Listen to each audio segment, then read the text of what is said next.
Itajaí foi arrastada pela força das águas.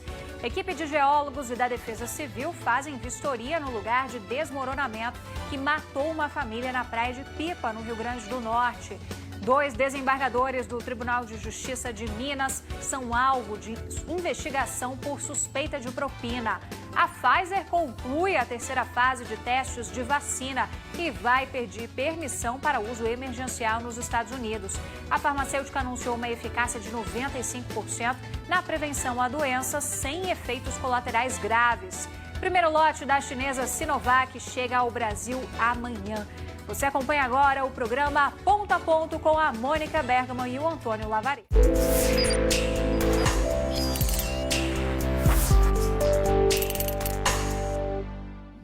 Olá, bem-vindo a mais um programa Ponto a Ponto. Hoje, eu e o cientista político Antônio Lavareda entrevistamos João Francisco, que é presidente do Conselho de Opinião Pública da Associação Brasileira de Pesquisas, a ABEP. Bem-vindo, João Francisco, ao nosso programa. Queria agradecer muito sua presença. Antes da gente começar a conversar, vamos ver as telas que o Lavareda trouxe para a gente. Eleição para prefeito de São Paulo. Na véspera da eleição, votos válidos. 38% Bruno Covas, 16% Guilherme Boulos, 13% Celso Russomano, 13% Márcio França, 7% Arthur Duval Mamãe Falei. Resultados TSE, votos válidos. 32,85% Bruno Covas, 20,24% Guilherme Boulos, 13,64% Márcio França, 10,5% Celso Russomano, 9,78% Arthur Duval Mamãe Falei. Fontes: Ibope, 14 de novembro e TSE, 15 de novembro. Bom, João Francisco, fechadas as urnas, em todas as eleições começa um questionamento sobre as pesquisas acertaram, as pesquisas não acertaram. Então eu queria te fazer já uma primeira pergunta. Acertaram ou não acertaram? E até que ponto as pesquisas teriam que mostrar milimetricamente aquele resultado para o qual elas estão apontando? Ou, na verdade, o eleitor precisa, de uma vez por todas, aprender a ler as pesquisas como uma tendência, que pode ter modificações de comportamento no último minuto ali do eleitorado antes de botar o voto na urna? Bem, eu creio que a resposta inicial é sim, as pesquisas acertaram. Precisamente por isso que elas são. As pesquisas medem uma tendência de comportamento. E como uma tendência de comportamento é algo que evolui até que esse comportamento se efetive. Nós perguntamos nas pesquisas se as eleições fossem hoje, em quem você votaria. As únicas pesquisas que são capazes de medir com precisão o que aconteceu, ou seja, o comportamento depois que ele aconteceu, são as pesquisas de boca de urna. Né? E as pessoas te dizem o que elas fizeram. Então, dentro de certas condições, elas são capazes de descrever o que aconteceu.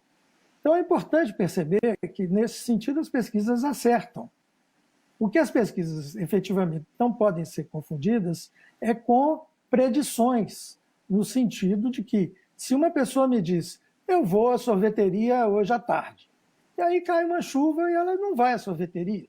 No momento que ela foi entrevistada, ela respondeu que com certeza está fazendo muito calor, gostaria de tomar um sorvete. Mas isso é uma tendência de comportamento, tá certo? Se efetivamente essa pessoa for à sorveteria, se ela comprar o sorvete, de lá sair, você pode perguntar, gostou do sorvete, qual o sabor que você escolheu, etc. É isso que são as pesquisas. Então é preciso que a gente tenha muito claro essas coisas, porque entender pesquisas como modelos preditivos, ou seja, capazes de fazer uma previsão do que vai acontecer, isso depende demais de que as pessoas efetivamente adotem o comportamento que elas pensavam adotar no momento que foram entrevistadas. Esse é o ponto. Agora, até que ponto, eu acho que o Lavareda provavelmente vai aprofundar um pouco isso, mas até que ponto a questão da abstenção nesse cenário tão diferente, né, que nós estamos vivendo com essa epidemia do novo coronavírus, poderia influenciar a precisão das pesquisas? E se em algum local eles influenciaram. A gente teve níveis diferentes de abstenção no país, né? É evidente que esse é um ponto muito importante. Nós tivemos uma abstenção elevada. Essa abstenção se deve efetivamente aos limites dos constrangimentos da pandemia, muitas pessoas em isolamento social, etc. E isso, efetivamente, comparecimento às urnas é um dos elementos fundamentais para constituir o cenário que as pesquisas medem. No caso do Brasil, onde, teoricamente, o comparecimento é obrigatório, é difícil você medir a abstenção real, porque a pessoa não te responde, dado que é até ilegal você não votar, você tem que justificar e tal, é muito difícil. Você compara, por exemplo, com pesquisas nos Estados Unidos, onde o principal desafio dos pesquisadores sempre foi esse, de estimar o turnout, estimar o comparecimento, e para que isso efetivamente seja capaz de ser bem medido, segundo os modelos e os parâmetros que as pesquisas adotam. Você falou na abstenção, e a Mônica suscitou a questão. E eu estava lembrando aqui que nos Estados Unidos esse foi um dado que, com certeza, prejudicou a replicação nas urnas dos resultados projetados com base nas pesquisas dos institutos às vésperas da eleição. Na média das pesquisas, né, as últimas pesquisas antes do voto, o Biden ganharia por 9 pontos. Na verdade, ganhou por 3,6, uma diferença ali de 5.800.000 votos, etc. Mas, mais importante, se fosse aqui no Brasil, seria o fim do mundo, porque vários estados onde estava projetada a vitória do Biden, por exemplo, Carolina do Norte, Flórida, etc. e tal, o Biden terminou perdendo. E em estados onde também estava projetada sua vitória por uma margem maior, como Pensilvânia, como Geórgia, a margem foi bem pequena, bem estreita. A explicação para esse fenômeno lá, dessa feita, a explicação mais corrente, tem a ver não com a abstenção, e é por isso que eu estou comentando isso, mas exatamente pelo contrário, a abstenção lá é sempre mais alta. Mas dessa vez, nós tivemos 14% de eleitores a mais do que na última eleição votando. Praticamente 18 milhões de norte-americanos foram votar. Obviamente, o sistema lá é diferente, então você faz voto postal, voto antecipado, etc. e tal, tudo isso facilita. A dificuldade é, obviamente, detectar isso anteriormente. Essa tela, eu estou comentando isso porque essa tela que a Mônica chamou há pouco, ela ilustra isso razoavelmente. Nós pegamos a pesquisa da véspera da eleição do Ibope. Poderíamos ter pego do Datafolha, a da XP e PESP de 2 dias atrás. O fenômeno seria praticamente o mesmo. Aliás, os 3 institutos apontaram resultados bastante semelhantes.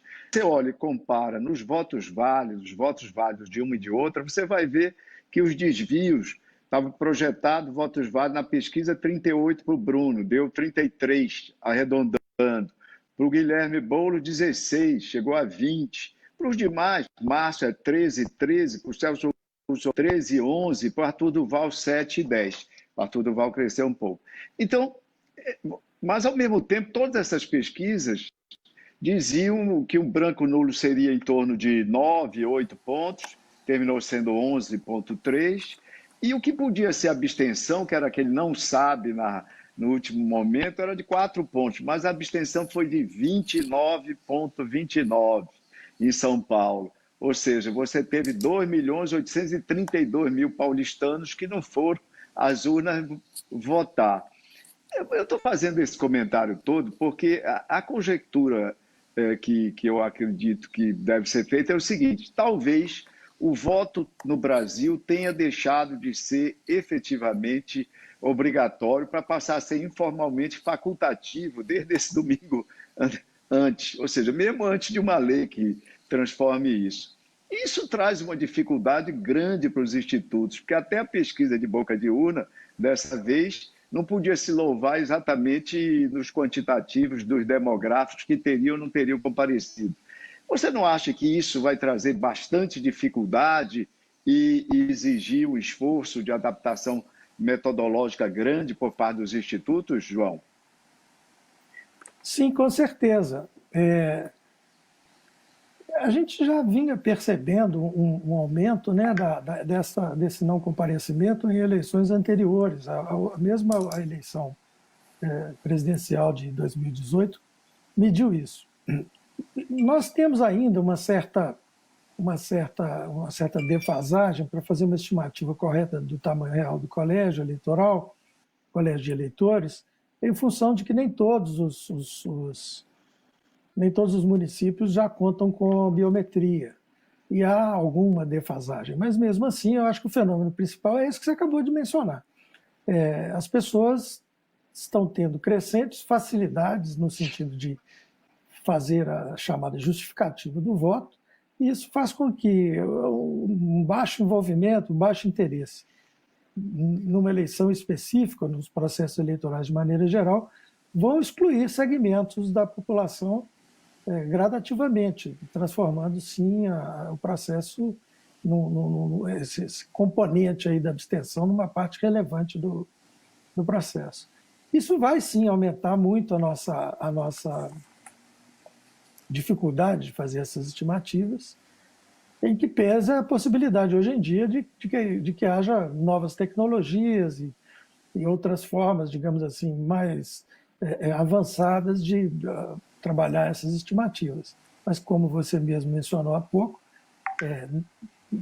o nível de acuidade dessas projeções e dessas estimativas nem sempre é muito bom, mesmo em países tecnologicamente, em termos mais avançados do que os nossos. Então, eu concordo com você que, sim, vamos ter grandes desafios pela frente nesse aspecto.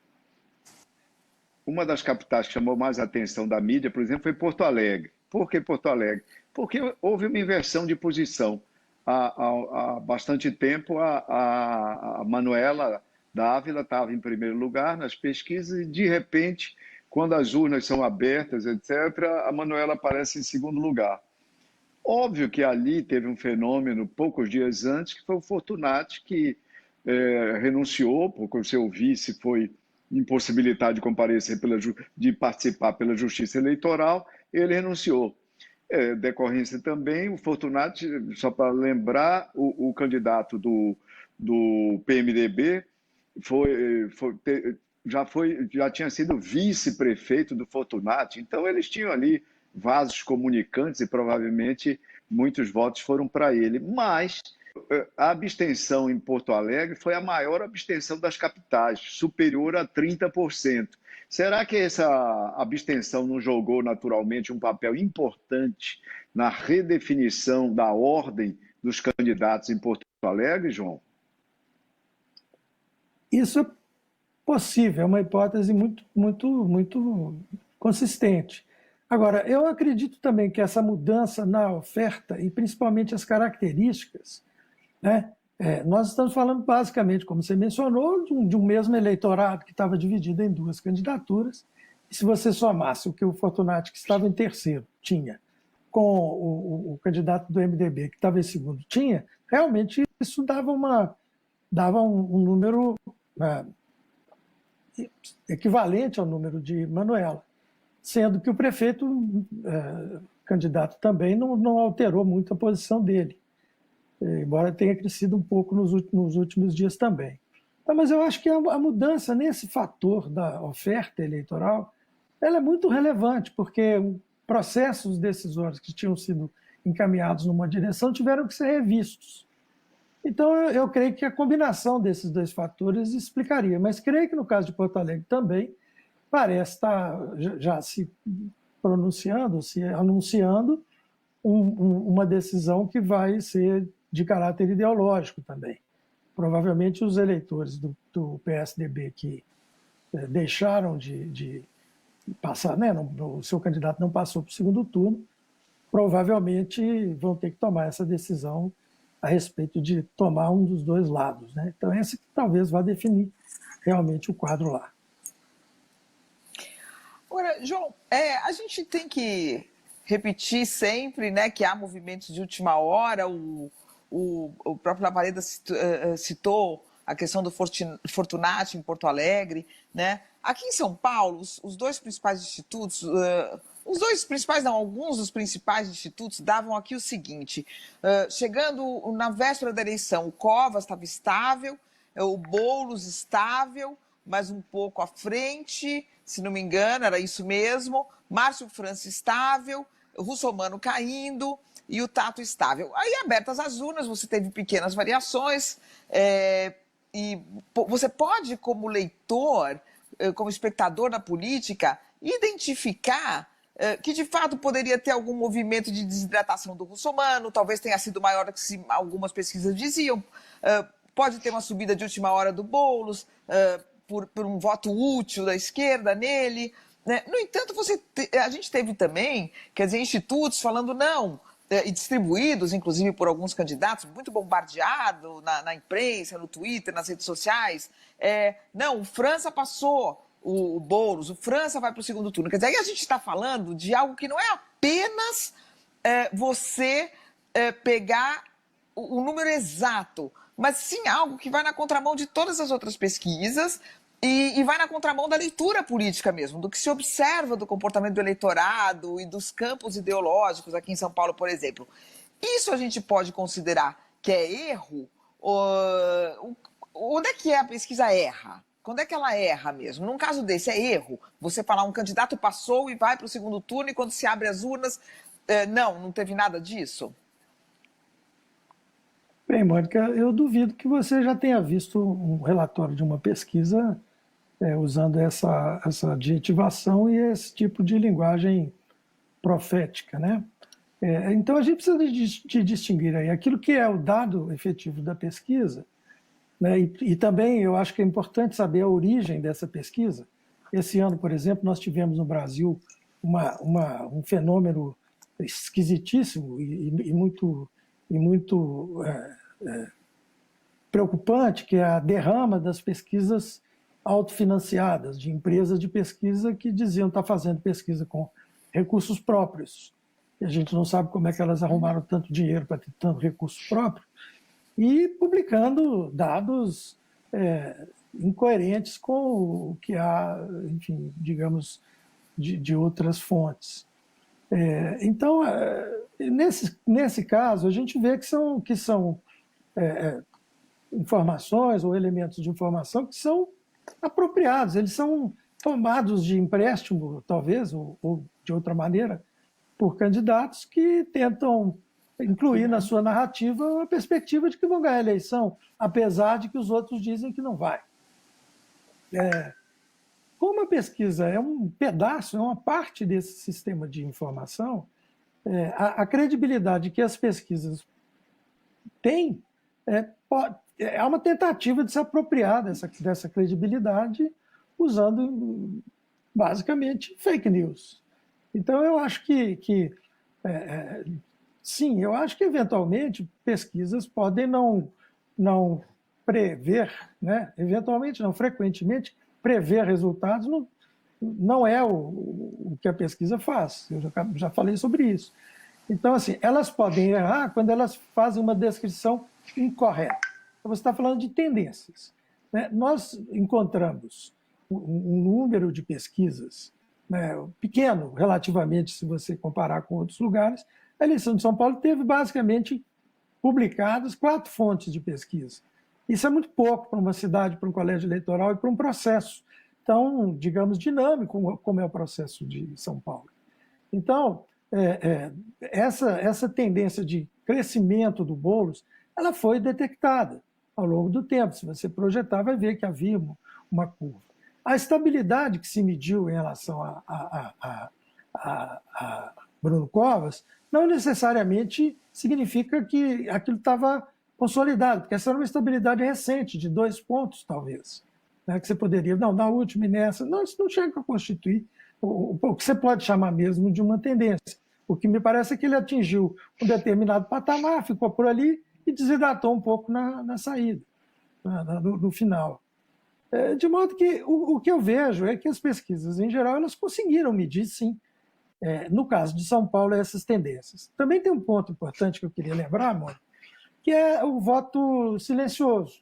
o eleitor que não aceita ser entrevistado pelo pesquisador não quer falar que vai votar no Arthur Mamãe Falei, no caso de São Paulo, ou no caso do Bruno Engler, em Belo Horizonte, ou até mesmo no caso do Crivella no Rio de Janeiro. Quer dizer, tem segmentos de eleitores que não dão entrevista, não falam o que vão fazer, recusam ser entrevistados, ou que, quando são entrevistados, dizem que não sabem. Então é importante a gente acompanhar, por exemplo, a intenção de voto espontânea, que costuma nos dar uma ideia do nível de firmeza, digamos assim, que as eleições estão tendo. E, geralmente, os veículos não têm tempo de colocar isso. Isso é um assunto que, de vez em quando, se perde, mas é uma informação que eu, profissionalmente, considero interessante analisar também. João, também é importante e interessante aí, como um elemento que ajuda a entender esses deslocamentos, o fato de que muitos eleitores, você mencionou isso no início, dizem que decidem o seu voto no dia da eleição ou na véspera. Na última pesquisa XP e PESP, divulgada essa semana já sobre o segundo turno, perguntados quando teriam decidido o seu voto, finalmente, o voto do primeiro turno, 14% disseram que foi na véspera ou no dia da eleição. Provavelmente muitos aqui das sessões eleitorais. E isso também é um dado que tem crescido no Brasil.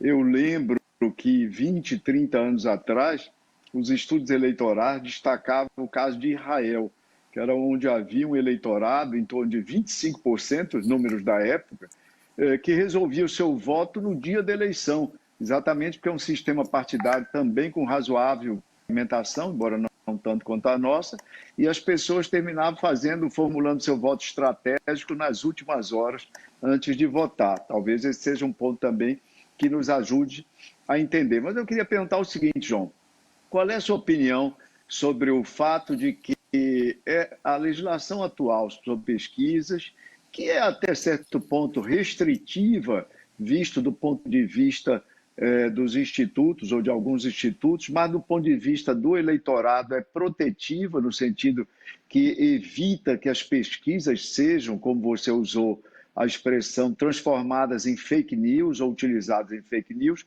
O que é que você acha da ABEP, da associação, desenvolver um esforço junto ao Congresso para uma pequena mudança na legislação, que seria o seguinte: as pesquisas podem ser realizadas por qualquer instituto, isso é liberdade constitucional de pesquisa e ciência, mas para serem divulgadas no período eleitoral, teriam que ser pesquisas encomendadas por meios de comunicação, porque se o negócio de fazer pesquisas é dos institutos, o negócio, a atividade de divulgar notícias eleitorais é dos meios de comunicação. Pelo menos se teria um novo, digamos assim, uma nova rede, uma nova instância que poderia ajudar aí na fidedignidade dos dados, na origem dos recursos, etc. Qual é a sua opinião, João?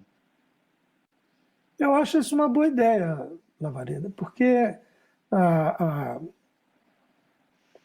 não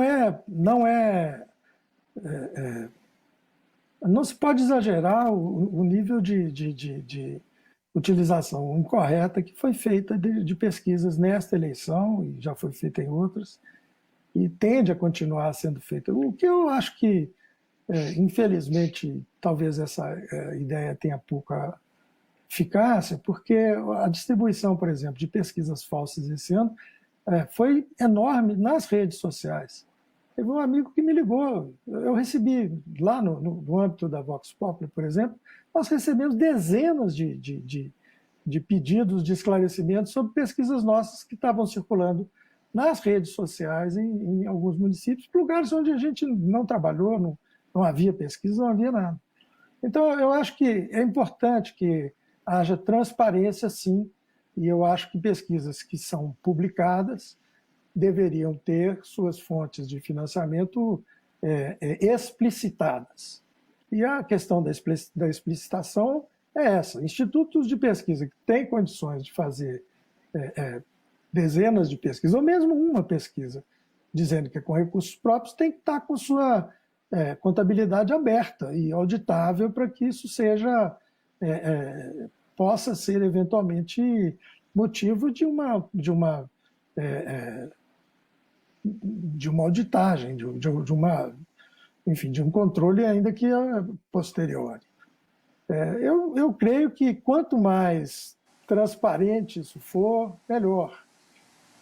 Acho também que o fato de você ter clientes, não necessariamente veículos de comunicação, não torna isto, não desqualifica a pesquisa, né? Eu acho que certamente o fato de, por exemplo, só para usar um exemplo que está aqui perante nós, o IPESP tem um cliente, um patrocinador que tem acompanhado, e já não é de hoje, já trabalhou com a Vox Populi também, e tem acompanhado processos eleitorais e tem interesse nessa área, e concordem em compartilhar essa informação de público, vindo de uma fonte fidedigna, que se sabe, pesquisa produzida com toda a ciência, com todos os cuidados. A qualidade desse dado é inquestionável, independente de onde vierem os recursos para financiá-los. Então, de sorte que eu acho que a questão é mais assegurarmos a transparência disso do que propriamente discriminar. Mas, enfim, eu tenho um pouco de receio, porque no Brasil, toda vez que se altera a legislação, principalmente eleitoral, piora um pouco, infelizmente. Raramente é para melhor. Então, reabrir essa discussão me parece complicado, porque outras questões podem ser colocadas e aí vai ser um outro sofrimento. Eu penso assim, pelo menos. João, a gente viu nessa epidemia do novo coronavírus, quer dizer, muitos institutos que sempre faziam presencialmente as pesquisas, fizeram por telefone, outros institutos tradicionais que já faziam por telefone, seguiram fazendo por telefone. Eu queria que você explicasse um pouco para o espectador, porque eu acho que isso é uma coisa que você e o Lavareda conhecem muito bem, mas talvez quem nos assista não. Pode dar alguma diferença ou não, independentemente de, em eventual episódio, alguém acertar mais, alguém acertar menos. Eu estou falando como uma técnica, né? Se há alguma diferença na chegada de resultados. Me explica um pouquinho para a gente essa questão da pesquisa telefônica e da pesquisa presencial. Pois é, Mônica, a pandemia tem facilitado a adoção de tecnologias modernas que permitem uma abordagem do entrevistado à distância. Isso principalmente nas condições que a gente vive, nesse momento, isso é essencial. Agora, tecnicamente, desde que você tenha clareza de qual é o público que está sendo coberto, a pesquisa telefônica, ou a pesquisa online, ou a pesquisa presencial, desde que adotadas as técnicas corretas, elas tendem a produzir resultados qualitativamente equivalentes. No caso do Brasil, nós temos uma distribuição muito grande de acesso à telefonia celular, que cobre uma parcela muito expressiva da população, né? E temos, por exemplo, uma parcela de 30% da população que não tem acesso à internet. Então, você consegue acessar telefonicamente 97% e online você consegue alcançar 70%, digamos assim. Então, são dois públicos diferentes. Então, a pesquisa fala sobre 70%, muito bem, a outra fala sobre 97%, muito bem, tá certo? E a ideia de que a pesquisa presencial, teoricamente, chega a 100%, a gente sabe que na prática isso não é verdade, porque o acesso presencial a condomínios fechados, comunidades conflagradas, regiões distantes, determinados públicos que preferem não dar entrevistas, e mesmo aquele público que simplesmente não aceita ser abordado. Então, todos nós, pesquisadores, temos o problema da recusa. Esse problema da recusa independe da abordagem, né?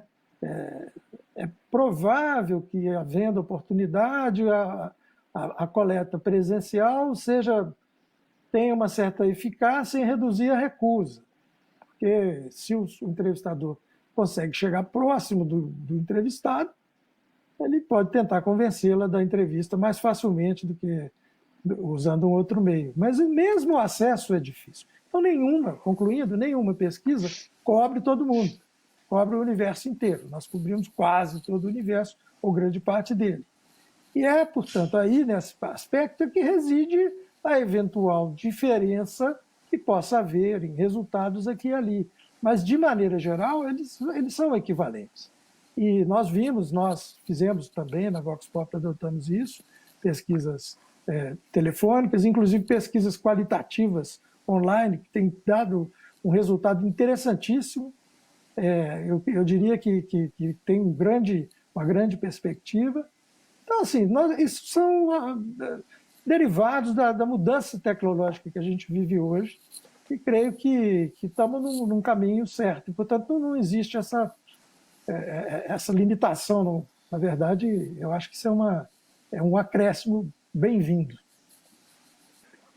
João, sobre a divulgação de pesquisas, né?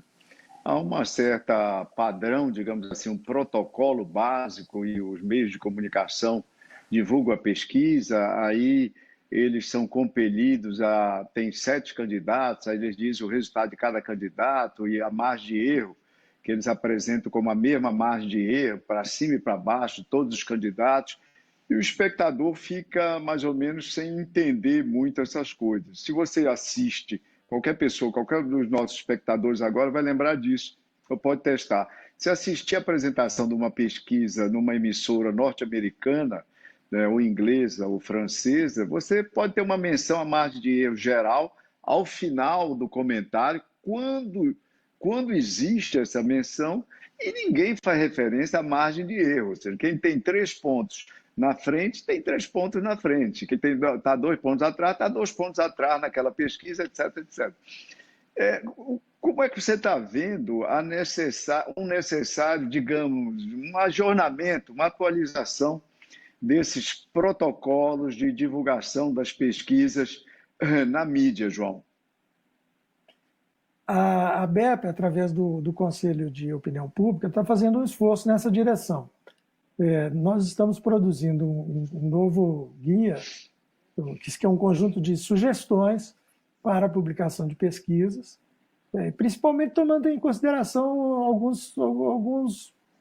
algumas abordagens que são um pouco errôneas, inclusive essa de achar que a margem de erro da pesquisa se aplica ao resultado isolado. Eu acho que não vem ao caso aqui discutir isso, mas isso não é correto do ponto de vista técnico. Agora, nós temos também um outro problema semelhante, que é a legislação brasileira, que o espírito geral da lei que exigia e estabeleceu o registro das pesquisas e condições de registro da pesquisa, essa lei tem sido interpretada de maneira cada vez mais incorreta também, e obrigando, por exemplo, aos institutos a fazerem coisas impossíveis. Por exemplo, simulações de segundo turno, quando uma eleição tem 16 candidatos ao primeiro turno, e coisas desse tipo que também estão incorretas, porque não fazem sentido do ponto de vista de pesquisa e muito menos do ponto de vista de publicação. Então, o Conselho de Opinião Pública da ABEP está produzindo um novo caderno de recomendações, nós esperamos publicá-lo no começo do ano que vem, e nesse caso nós vamos tratar tanto de metodologia quanto de recomendações para publicação, que me parece que é necessário que façamos isso agora sim. Bem, João, a gente infelizmente chegou ao fim do Ponto a Ponto. Queria agradecer muito a sua presença aqui no programa, convidá-la para voltar mais vezes, provavelmente depois do segundo turno. Muito obrigada, João. Com muito prazer, muito obrigado, muito bom te ver, muito bom ver Lavareda, e foi uma alegria ter a oportunidade de tratar dessas questões com vocês. E estamos aqui sempre às ordens, precisando, é só apitar. Obrigada mais uma vez. E você pode ver este e todos os programas que já foram ao ar no site www.bandnewstv.com.br. Muito obrigada pela companhia e até o próximo Ponto a Ponto.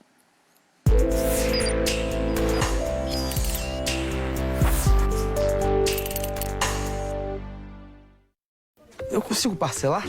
Claro, só um instante. Oi, tudo bem? Como vai? Toda empresa precisa conhecer o histórico do seu cliente antes da tomada de decisão. Chama a Serasa Experian. Com Serasa Score, agora com dados do cadastro positivo, você tem mais informações para fechar negócios. A decisão agora é com você. E aí? Tudo certo. Serasa Score, histórias ainda mais positivas para o seu negócio. Tá chegando um novo jeito de pagar de todos os brasileiros. E receber também. O Pix na Caixa. Vendeu, recebeu. Papix. Fácil, rápido, barato. Papix. Pix. Se é para todos os brasileiros, é na Caixa. Pra gente, praia vazia, quiosque deserto. E ninguém no mar não pode ser o novo normal. Normal é estar com os amigos, curtir o sol, a praia. Vamos continuar nos cuidando para que isso tudo passe e o nosso normal de verdade volte logo. Itaipava, dias melhores, verão. Beba com sabedoria.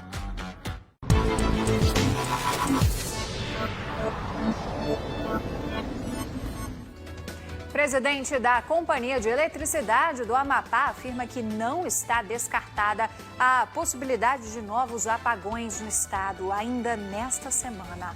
Tribunal Regional Eleitoral decide que o primeiro turno das eleições em Macapá vai acontecer no dia 6 de dezembro e o segundo turno, se houver, será no dia 20 de dezembro.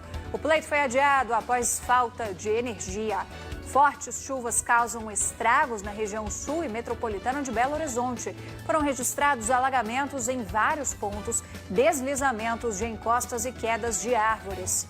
Terceira onda de coronavírus. O Japão volta a bater recorde de casos diários. Escolas públicas de Nova York vão ser fechadas a partir de amanhã para conter o avanço da pandemia. E na Alemanha, uma exposição de arte com mais de 100 manequins ensina regras de distanciamento social.